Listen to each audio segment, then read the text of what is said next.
Side पे current assets में हमारे पास स्टॉक है, डेटर है, कैश है। करंट एसेट्स में हमारे पास स्टॉक, डेटर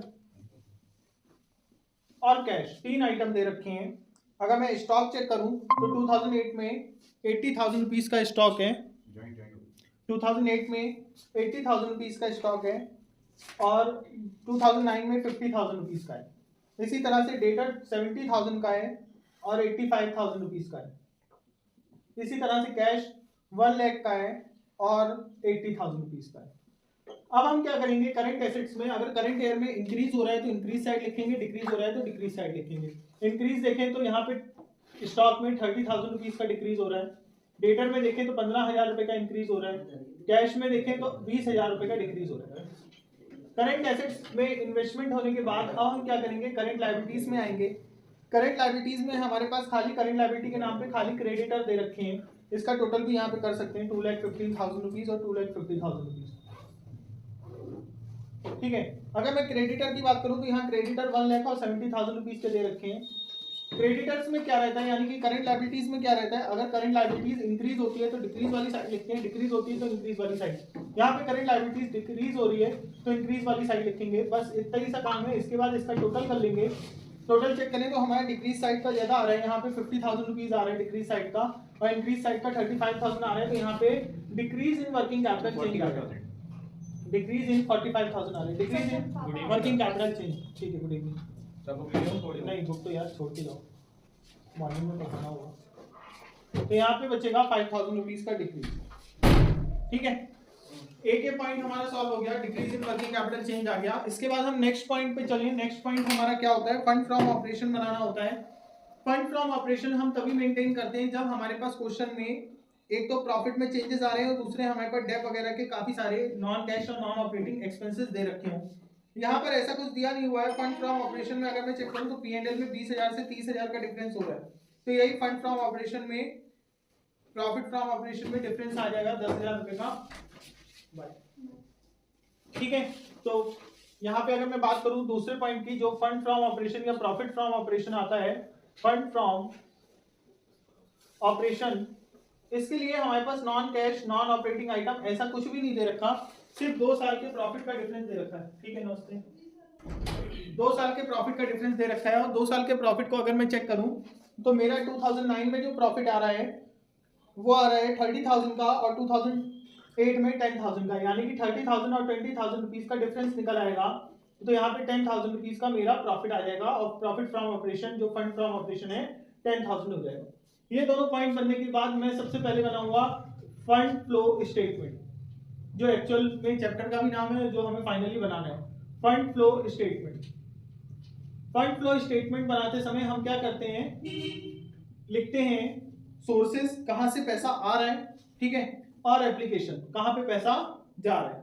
सोर्सेस की बात करूं तो यहाँ पे हम देखते हैं अगर हमारे कैपिटल में चेंज हो रहा है या हमारे प्रॉफिट में चेंज हो रहा है तो क्या चीज चेंज हो रही है। तो यहाँ पे देखिए क्वेश्चन में प्रॉफिट शेयर, प्रेफरेंस शेयर और इक्विटी शेयर दोनों में चेंज हो रहा है, दोनों में इंक्रीमेंट हो रहा है, यानी कि दोनों की वैल्यू इंक्रीज हो रही है। तो यहाँ पे इंक्रीज जब वैल्यू होगी तो हम लिखेंगे issue of preference share, preference share भी इशू हो रहे हैं और इक्विटी शेयर भी इशू हो रहे हैं। प्रेफरेंस शेयर 5,000 रुपए का डिफरेंस आ रहा है, 2008 में 70,000 के हैं, 2009 में 75,000 के हैं। और ऐसे ही issue of equity share, equity share में 45,000 रुपीज का डिफरेंस आ रहा है, 45,000 रुपीज यहाँ पे आ जाएंगे।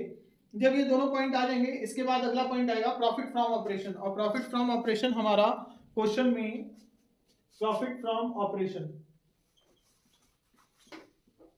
प्रॉफिट फ्रॉम ऑपरेशन हमारा क्वेश्चन में आ रहा है 10,000 रुपीज का। इसके आने के बाद हम नेक्स्ट पॉइंट लिखेंगे decrease in working capital change. अगर इंक्रीज होता तो नीचे आता है, डिक्रीज है तो ऊपर आएगा, decrease in working capital change.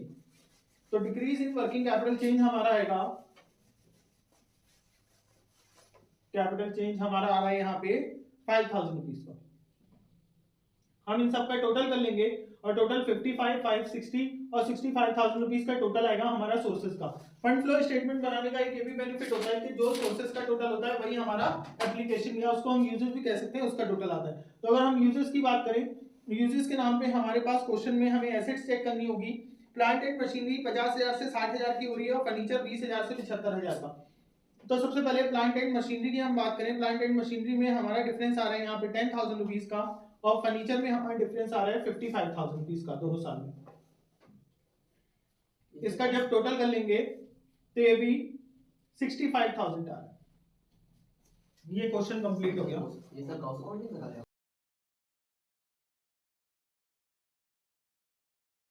अगर मैं बात करूं तो मेरे पास करंट एसेट्स यहाँ पे 3 आइटम दे रखे हैं, जिसमें पहला है स्टॉक, दूसरा है डेटर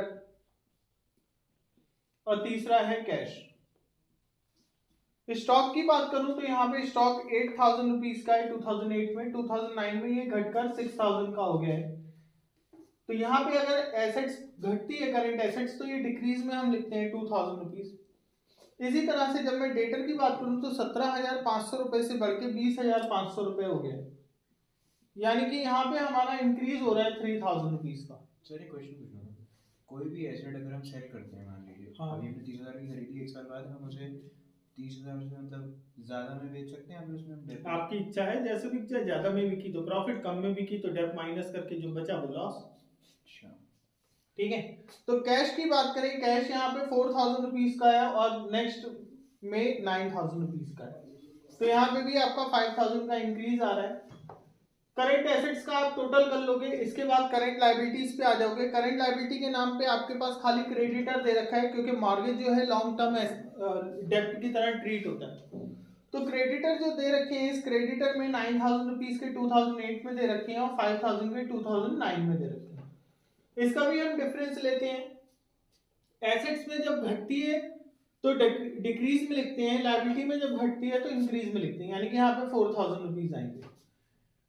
बस इतना होने के बाद इसके बाद हम इसका टोटल कर लेंगे और इंक्रीज या डिक्रीज निकाल लेंगे। अगर मैं यहाँ पे चेक करूँ तो मेरे पास इंक्रीज वाला कॉलम ज्यादा है, तो 5, 3, 8, 4, 12,000 रुपए में मैंने 2,000 रुपए माइनस करे, तो यहाँ पे मेरे पास 10,000 रुपए बचे, और ये 10,000 रुपए हमारे पास आ गया increase in working capital change. Increase in working capital change. जब इंक्रीज इन वर्किंग कैपिटल आ गया, इसके बाद हमारा नेक्स्ट काम क्या होगा? हमारा नेक्स्ट काम होता है फंड फ्रॉम ऑपरेशन या प्रॉफिट फ्रॉम ऑपरेशन फाइंड करना। फंड फ्रॉम ऑपरेशन,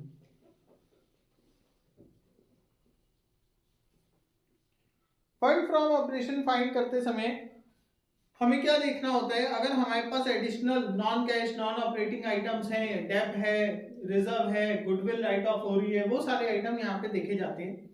ऐसा कुछ भी नहीं है, यहाँ पर सिर्फ P&L दे रखा है, जो कि 14,500 से 24,500 का हो गया है। तो P&L में हमारा फिर अगेन यहाँ पे सेम प्रॉफिट आने वाला है, क्योंकि 24,500 का करंट ईयर का है और 14,500 रुपए का प्रीवियस ईयर का है। तो यहाँ पे डिफरेंस में हमारा 10,000 रुपीज का प्रॉफिट आ रहा है। यही हमारा फंड फ्रॉम ऑपरेशन हो जाएगा। ठीक है।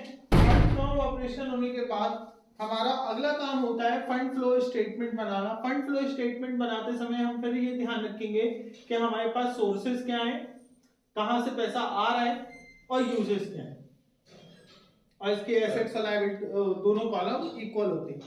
सोर्सेज की अगर मैं बात करूं तो यहाँ पे सोर्स में मेरे पास क्या क्या आ रहा है? एक तो शेयर कैपिटल इंक्रीज हो रही है 5,000 रुपीज से। अगर मैं यहाँ पे बात करूं, यहाँ पे मेरी शेयर कैपिटल जो है वो इंक्रीज हो रही है 5,000 रुपीज से। इसके बाद फंड फ्रॉम ऑपरेशन आया है, वो 10,000 रुपीज का है, ये भी यहाँ पे आ जाएगा फंड फ्रॉम ऑपरेशन।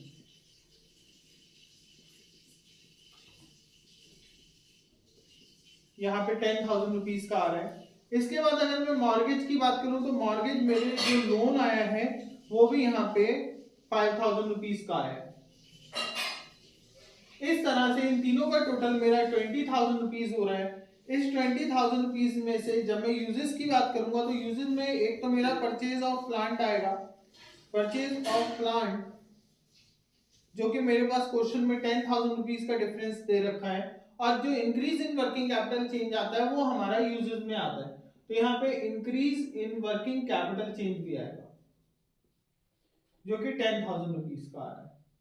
इन दोनों का टोटल कर लेंगे, 20,000 इक्वल हो जाएगा। ये हमारा 20